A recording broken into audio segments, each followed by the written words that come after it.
A house up in flames after a destructive fire in High Point.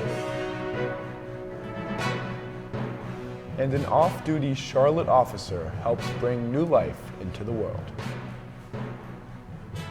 These stories and more, All Access starts right now.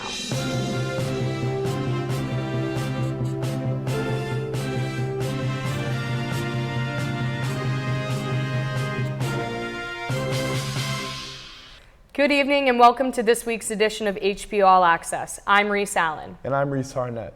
First, let's head over to Christy Haber with the weather. Thanks, Reese. I'm Christy Rebar here to give you a look at our weather. First, taking a look at our headlines, you can see that temperatures are going back into the high 60s and 70s, but we do have a few storms tomorrow and next Tuesday. Going into our 7-day forecast, we can see that tomorrow, Thursday, is going to be a high of 71 with a low of 49. Friday and Saturdays are going to be a little bit cooler with highs of 63 and lows of 36 and 45.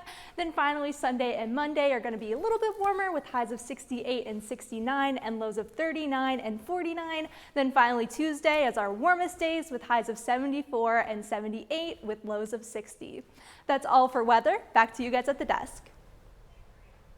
3 Greensboro food trucks were robbed within 24 hours of each other earlier this week. Greensboro police believe the robberies are connected and happened between 8 and 11 p.m. before the food trucks closed. The first food truck to be robbed was Taqueria El Torito on Randleman Road on March 24th. The next day, Taqueria El Ferrito on East Bessemer Avenue and 123 Tacos on Westgate City Boulevard were both robbed by who's believed to be the same customer. Surveillance videos show the man wearing a yellow hat as he eventually pulls out a gun on the food truck. No one was hurt in these robberies, and the Greensboro police have yet to identify this man. Now let's head over to campus update reporter Grant Hines to hear the latest about what's going on at HPU. Grant? HPU's campus is there are lots of opportunities to get outside, eat, socialize, and have fun. I'm Grant Hines, and this is your campus update. Before we look at what's happening for the rest of the week, I want to point out that last Thursday, another HPU in residence member, Bob Ryan, stopped by HPU to answer questions from Q News Network students Wendell Epps and Ben Membrino about the changing landscape of the sports reporting industry, his tips for success, and of course, Tom Brady's unsurprising return to the NFL. To watch the full interview, go to qnewsnetwork.wordpress.com. This past weekend, students, family members, and music fanatics packed the Pauling Theater on HPU's campus as HPU Vision aired the second annual HPU's The Voice competition. And the show got a little interactive this year as fans voted for who would be moving forward out of a pool of eliminated contestants during the course of the show. Seniors Jackson Barnes and Shane Maggard came back hot not only during the audience save, but to win it all. Congratulations to them, and we thank all of the contestants for their entertainment. Now coming up this week, if popcorn, snow cones, cotton candy, funnel cakes, and treats of the like please your palate, then the Spring Carnival is the place to be this Friday from 6 p.m. to 10 p.m. CAT, in conjunction with SGA, are hosting for the second year in a row a celebration you won't forget. Besides food, there will also be rides for you to enjoy and lots of opportunity to socialize in between. And before you go, remember to leave your own food and backpacks in your dorms as they will not be allowed in. If you'd rather stay in this weekend, the Wannick Cinema will be showing an encore presentation of hit movies, starting with action thriller Protégé on Thursday at 9, DC Comics film Joker on Friday at 9, and on Saturday, Protégé will be showing again at 8. And to end the weekend, on Sunday, Joker will be showing again at 3 p.m., and then catch star-studded war film Troy at 7 p.m. And lastly, after waiting all semester, the spring concert lineup was finally announced this week with 3-time platinum-selling band, the Plain White T's, headlining. They're anticipated to perform their hit classics like Hey There Delilah and 1, 2, 3, 4 in the new Cubane Arena, which will be the first time a student concert will rock the space. A fan favorite for students including Mac Jenkins, an HBU grad student who will be the opening act for the Plain White T's.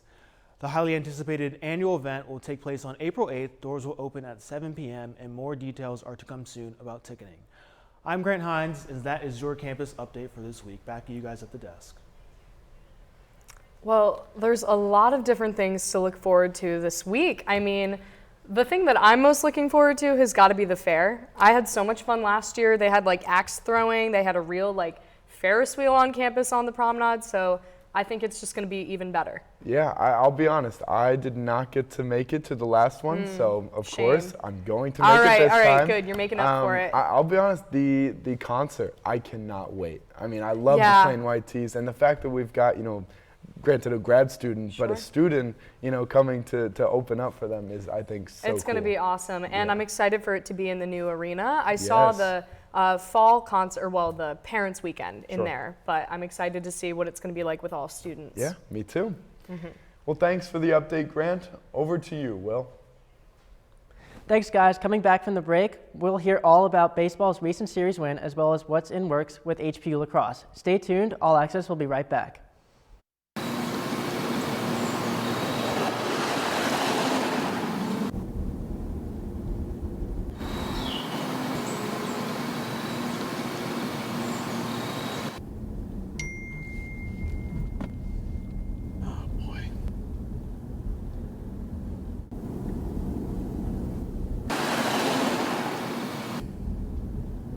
I can party with people as long as they don't have symptoms. That myth is false. As we've seen, up to 40% of people who have COVID-19 are asymptomatic and can pass it on to others. So I'd recommend avoiding any social parties, especially indoor ones. If you want to try to socialize but reduce your risk, I'd recommend meeting outside in small groups, continuing to wear a mask, and socially distancing from others if you can. Then together, we can keep COVID-19 out of school. For ways to keep your community safe, go to backtoschooltogether.com. Welcome back to All Access. Our sports reporter, Will O'Brien, has the latest on what's happening in the world of HBU athletics. Tell us what's up, Will. Thanks, Reese. I'm Will O'Brien here with your HPU sports update. On the diamond, the Panthers face Winthrop in a Big South Conference in a 3-day triple header, ending with a 5-4 victory in Game 1, a 3-2 victory in Game 2, and a 10-9 loss in Game 3. The team did suffer a 7-0 shutout loss against Elon yesterday, but they are about to take on the University of South Carolina Upstate in a new triple header with Game 1 starting this Friday at 6 p.m., Game 2 on Saturday at 4 p.m., and Game 3 on Sunday at 2 p.m. Come out and support the baseball team as they take on UNCG this upcoming Tuesday at 6 p.m. at the Willard Stadium. In lacrosse, the men's team pulled out an 18-8 win over Detroit Mercy and are now set to take on Jacksonville this Saturday at noon. The women's team fell short in an 11-10 loss versus Liberty, but will be taking on Wolford this Saturday at 2 p.m. and Winthrop next Wednesday at 4 p.m. Both the men's and women's track and field teams reached the finals in the rally relays and are now scheduled to take on Versatile Meeting this Friday and Duke Invitationals next Thursday. That's all I have for your sports update. Back to you guys at the desk. Thanks, Will. Now we're joined at the desk by political correspondent Hannah Hutter. Hannah? Thanks, Reese. First in this week's politics update, President Joe Biden announced a new minimum tax that will target billionaires as part of his budget request for 2023. What is being called the Billionaire Minimum Income Tax would initiate a 20% minimum tax on all U.S. households worth more than $1 million, which is about 0.01% of Americans. If initiated, the tax would reduce the national deficit by around $360 billion over the course of the next decade. This is also a part of Biden's plan to cut the spending gap by $1.3 trillion. President Biden is a capitalist and believes that anyone should be able to become a millionaire or a billionaire, the White House said in a statement on Monday. Quote, he also believes that it is wrong for America to have a tax code that results in America's wealthiest households paying a lower tax rate than working families. With the proposal, the top households in America would be required to pay a tax rate of at least 20% on their full income or their wage income and unrealized gains combined. If they do not pay this 20% on their income, they will owe a top-up payment that would make up the difference to meet the minimum. As of right now, it is unclear whether Democrats will approve of Biden's new plan. Now, back in High Point, a $1 million grant will provide aid to members of Thrive High Point Minority Entrepreneurship Initiative, a program that provides minority and women entrepreneurs additional training and networking opportunities. The High Point City Council accepted the grant from the North Carolina Department of Commerce.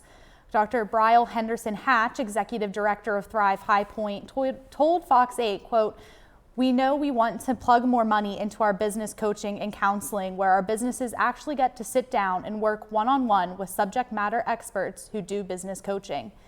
High Point has already received the first $750,000, and the remaining $250,000 will be sent during the second quarter this year.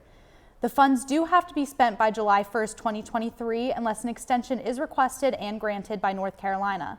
High Point University gave Thrive $500,000, while the Guilford Board of Commissioners gave $100,000 to start the initiative that began in the summer of 2021.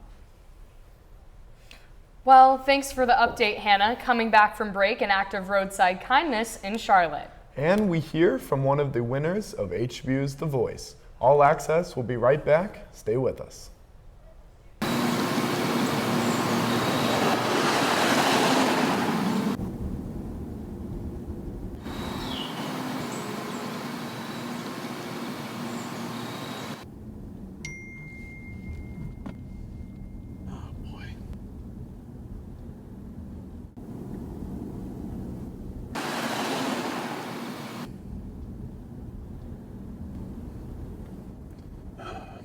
How am I going to pay for this? Myth. I can party with people as long as they don't have symptoms. That myth is myth. I can party with people as long as they don't have symptoms. That myth is false. As we've seen, up to 40% of people who have COVID-19 are asymptomatic and can pass it on to others. So I'd recommend avoiding any social parties, especially indoor ones. If you want to try to socialize but reduce your risk, I'd recommend meeting outside in small groups, continuing to wear a mask, and socially distancing from others if you can. Then together, we can keep COVID-19 out of school. For ways to keep your community safe, go to backtoschooltogether.com. Welcome back to All Access. It's time for this week's Student Spotlight. Let's head over to Shreya Rana with today's special guest. Hello everyone and welcome back to Student Spotlight. I'm Shreya Rana and tonight I am joined by Shane Maggard. How are you doing tonight? I'm doing good. How are you? I'm good. So I want to congratulate you on being the winner of the second Voice, you and Jackson. I know Jackson couldn't be here tonight, but what made you want to get involved in the first place? With The Voice? Yes. Oh, well, me and Jackson just decided to do it for fun. It is our last year here at High Point, and we just wanted to duet together for one last time before we graduate. How did you pick your songs? Well, we picked our finale song because we are celebrating Stephen Sondheim in our musical theater scenes. And sadly, I was sick the week before and lost my voice, and we had to change our song last minute, actually. So that was terrifying and exciting. And we worked with our coaches and with Emma to pick Always Remember Us This Way for the battle song. That's awesome. So I know you and Jackson do theater. How was it getting up and performing in front of that audience instead of doing a show? So the difference between performing in front of a live audience in a theater setting versus a concert setting, I would say, is quite different because you have a character in a theater setting. So you have a character that you've worked on for months and you're have that background, versus when you're just doing a song, you still have that character there, but it's also, you have to portray yourself. So it is, it is Shane and Jackson singing this song and not our characters and us completely going away. So. And then lastly, how did it feel to lose the battle, come back, and then sing again and win? Like, how did that feel?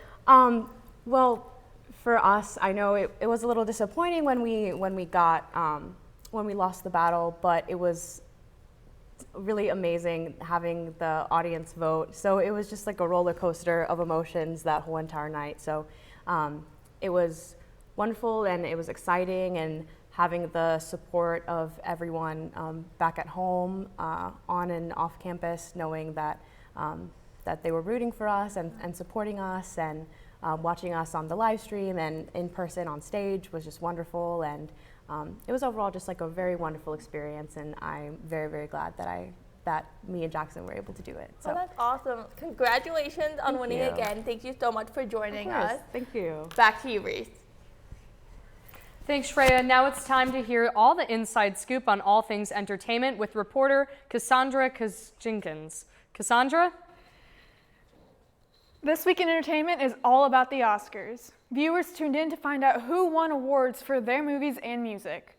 What they got was more than anyone expected. Awards that highlighted minorities of race and disabilities were overshadowed by Will Smith's memorable defense of his wife, Jada Pinkett Smith. Chris Rock, a big-time comedian, included Jada Smith in one of his jokes in the Oscars, calling out to her, saying, "G.I. Jane 2, can't wait to see it." While Will Smith can be seen chuckling along with the crowd, Jada can be seen dropping her smile and rolling her eyes. Shortly thereafter, Chris Rock makes Will Smith's sudden approach obvious before Will Smith is able to smack him. Oscar's audio cut out for a brief moment after the interaction, but other feeds caught Smith's unhappy expression as he and Rock were in a loud discussion once Will Smith sat back down. Denzel Washington and Tyler Perry, both friends of Will Smith, managed to cool the King Richard star during the commercial break. Will emotionally apologized in his acceptance of his award for King Richard and later made a public apology on social media. Other actors had high emotions for the night. The movie Coda marked major achievements and triumphs for minorities, winning 3 awards. Also an acronym for Child of Deaf Adults, Coda was a movie remake that recognized life connected to the deaf community, including award winner deaf actor Troy Kotsur. The awards shocked Mexican actor Eugenio Derbez, who was also in the movie. He admitted his shock was because of a low budget for the movie, saying that it was so small that he had to bring in his own outfits to filming. Best Supporting Actress from West Side Story, Ariana DeBose, said that awards highlighting minorities emphasize that there is indeed a place for us. Back to you at the desk. After a woman went into labor in her vehicle on Saturday, a Charlotte police officer is being praised for helping deliver the baby. Officer M. Brennan was directing the traffic while she was off duty when someone in a vehicle flagged her down. Brennan noticed the woman had gone into labor and immediately began to help with the delivery. After one push, the baby successfully arrived and was placed on the mother's chest for skin-to-skin contact. Officer Brennan said, quote, "I am a mother, I have children too, I am glad I was there at the right time to help," end quote. And today marks the day that a beloved Greensboro mail carrier delivered her last letter before retiring. Fran Grissom has spent the last 26 years walking 53 miles every week, going door to door delivering mail in the neighborhood that she grew up in.